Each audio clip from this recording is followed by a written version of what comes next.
talk about that. Average debt, this is about, what, 3 years old now, David? At least, I'm thinking maybe 4 or 5 years old. The debt load's higher now, probably more like 60 for a lot of public schools. Yeah, 60 and 100 for private, Yeah. maybe, yeah. So you can end up with a lot of debt. And that's why you want to go to good law school, because your job that you get is going to have to help you pay for this.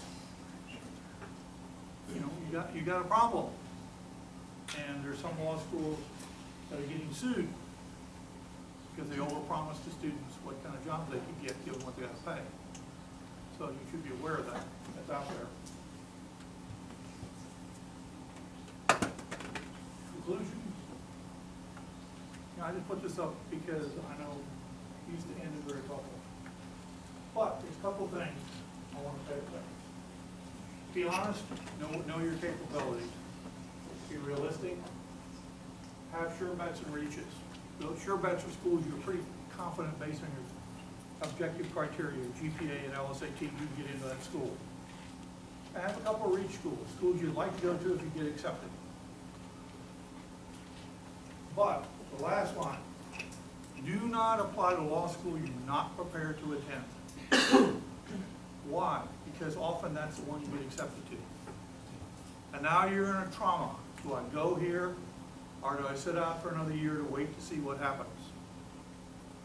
I've had a couple of students who went to a law school. I told them it wasn't where they wanted to go, but they chose to go. They went there and they left in the first semester. When they then applied for law school in a subsequent year, they were denied by most law schools because they had already had a shot at law school. And it wasn't a wonderful law school. So they're thinking, hey, how can you handle us if you can't do there? For whatever reason he left, didn't matter as far as the other law schools are concerned. What if you're not admitted? Forget about it? Possible.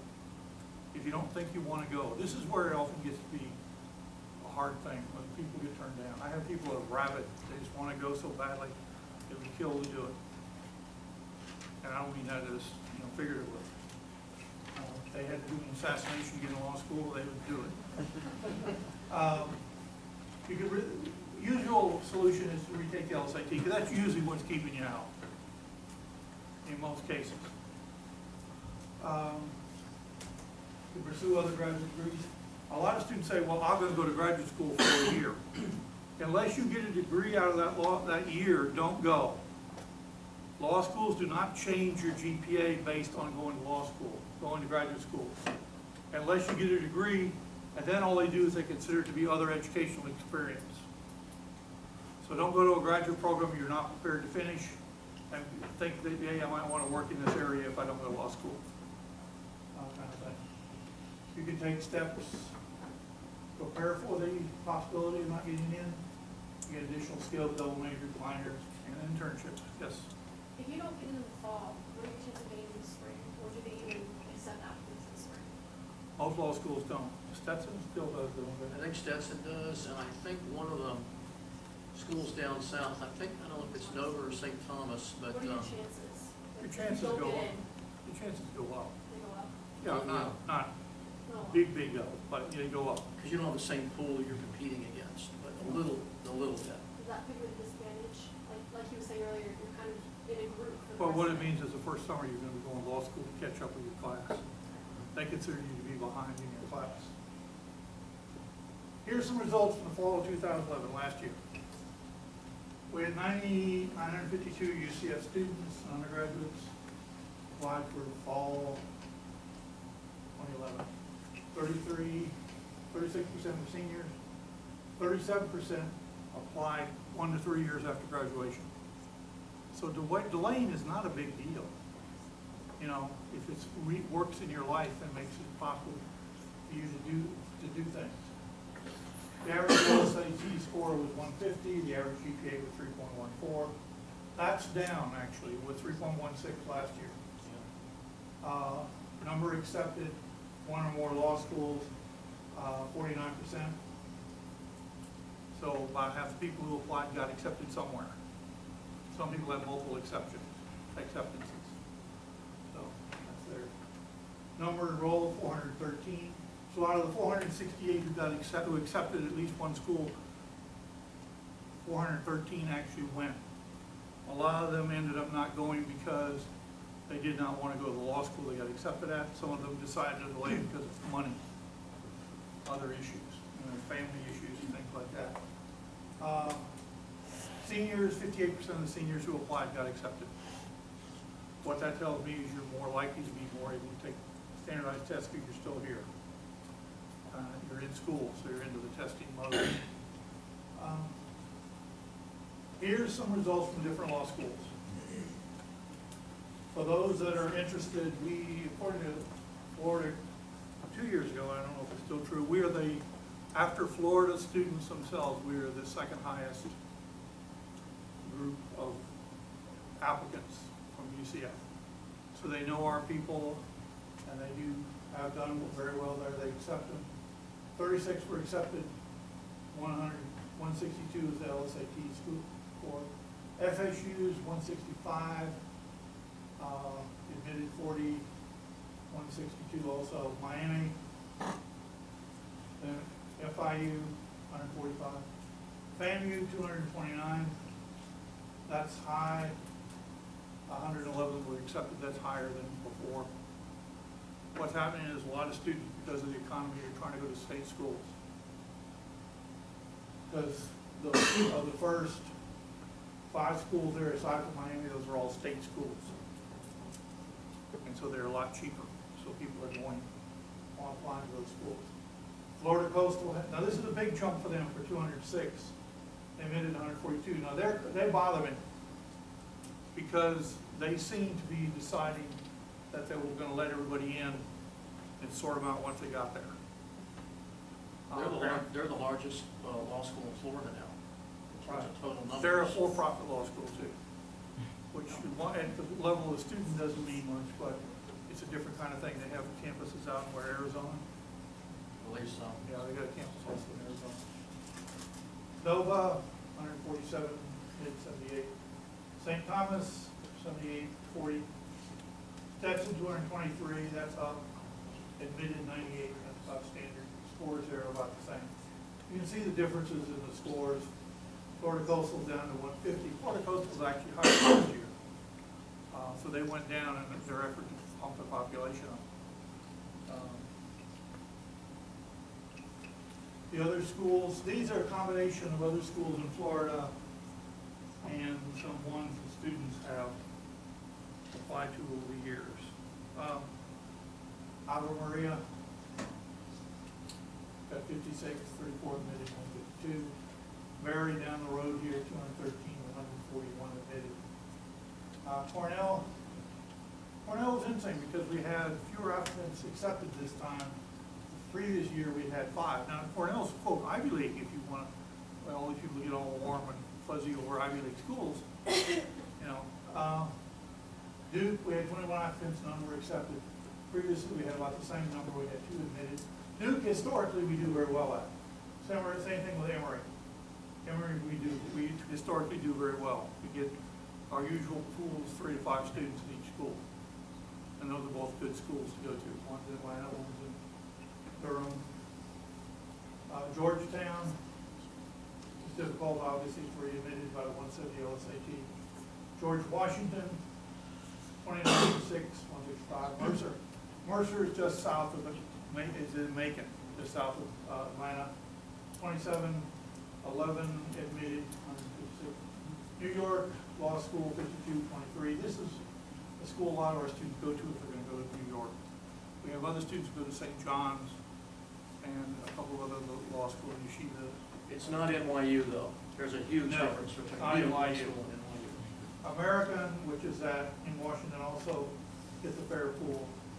Cumberland is in Birmingham, Stanford University. I put Mercer and Cumberland in because they're schools our students historically haven't gone to as much recently. These were the 2 schools where our students went in the early days of the university. And you see that in terms of a couple of the judges in Orange County are Cumberland graduates. Because that was the school that they got into and they could go and do things. They were all older students. They were the late, one of them was a fireman. to UCF and went off to law school. Now county judge, for what, 20 years? Is it Jerry? Yeah. Yeah, Jerry Brewer. He's been He's a a adjunct professor for us. judge a long time. But, question? These also scores, are they medians? Are they medians? No, this or, is the average for the people who, from UC, this is unique to UCF students. Oh, okay, all right. The LSAT scores are UCF students, not the whole school. I don't know what the, no, I wasn't looking for the whole thing. Okay. That's just Yeah. our students, right? Oh. Yeah. Yes, Is that the average of the applicants or those that were admitted? admit. So, no, most of the time you see the thing in terms of median score. All you know that means half above, half below. So if you see a score of 160, it means half the applicants were above 160 in LSAT. The other half were below that score.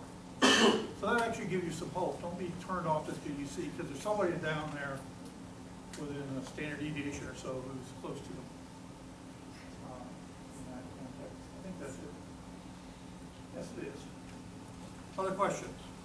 Yes. You had mentioned the free credit, then do they, does law school expect you to have your undergraduate loans paid off? No. Okay. They're not concerned about it. I just talk about undergraduate loans because of the fact that you end up having those loans, and on top of that, you stack this nice big thing of debt. But no. I won't graduate probably until summer of next year. So how does the transcripts work? Do I just send one now and when I graduate, or how? Yeah, you send them one now so they can do it. Now, this is where there's a tactical consideration. I don't know what your LSAT score is, or your GPA is right now. If this semester will significantly raise your GPA, then send the transcript after grade to post it. What you do is go over during exam week to the registrar and ask to have your updated your transcript sent then. And then once you graduate, now in a couple of cases, I'm no longer chair, but as chair, I had to write letters.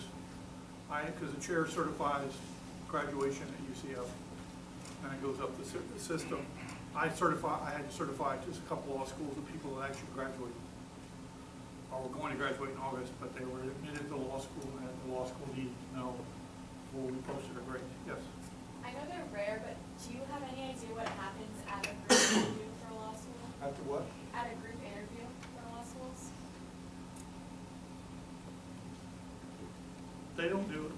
Law schools almost never do interviews where you as an individual are gonna get told something at the end, or they're gonna write a file on you and say, oh, gonna take this one? But have you ever heard of students who've gone to them, or what happened? Yeah, but it's mostly just informational exchange. It's not one where people get questions answered that might be unique to that school, but they're not vehicles to get in. Law schools, I think the thing we just sent out today to the majors, I think talked about doing, you could do for September, October, I think you could do some tours. You go up there, go on a tour and see, what law school looks like, things like that. I sent out earlier, I had sent out something, which I don't know if anyone signed up for it. It's for juniors who are interested in going forward. There's a presentation they do on a Saturday. They bring people in and talk to them about law school mission, and get to see a dummy class, and then they go do some other things. They do that for their people who are juniors, getting ready to apply the next year. They want them to know what they need to know before they get ready to apply. Yes, sir. Is it wiser to? I can't hear you. Is it wiser to get a master's degree first? No. Or, well, I'm almost answering my question. 'Cause I was thinking about a dual degree program. And so is it wiser to get a master's first or do a dual degree program? I mean, at the law school. At the law school? I'll be honest, the only students I've ever had went for PhD programs, and they ended up doing them one first and then the other, because it was too complicated to switch in thinking. But they were doing economics, highly mathematized, and law, and so that person did that. For many people, those programs don't ever work because they never finish one of the degrees, usually the master's degree. If you want to do it, I would say do it sequentially. Just go and do the master's, then do your PhD. or your law degree, and go forward from there. So, go ahead. Okay, I was wondering, is there any real disparity between like tier 1 and tier 2 law schools? Does it really matter? Well, David's gonna talk about that. Oh, Okay. Yeah. Someone else over here. Yes, sir. It was mentioned to have your LSAT scores when you go to ask for a recommendation. For taking the October LSAT, those scores don't post till the 31st. Does that give teachers enough time, or are they gonna feel pressured? No, it should give enough time. You know, The letter, you know. You really have to have enough information. Without that, it just hurts the credibility of the letter if we don't mention it in the letter or something, I think. About how long should you expect, for it to have the recommendation in? I think a minimum of 2 weeks before, that they give them 2 weeks minimum to get it in. And then probably a week after that for processing, but they don't say see. You know, let me get one more question, and then we'll do a few things, and we'll have plenty more time for questions, because I don't think anybody comes in here till 6, so, but go ahead. I remember when I was applying for undergraduate schools, there were a handful of public schools in other states that actually charged in-state tuition even if you were applying from out of state. Is that the scenario of any law schools at all? I think you better check with the law school, but most of the time not. I mean, you may be able to get a waiver, depending on the situation, but it's probably gonna be difficult to do that. Okay. But each individual law school has different rules. I don't know if there's any uniformity to it.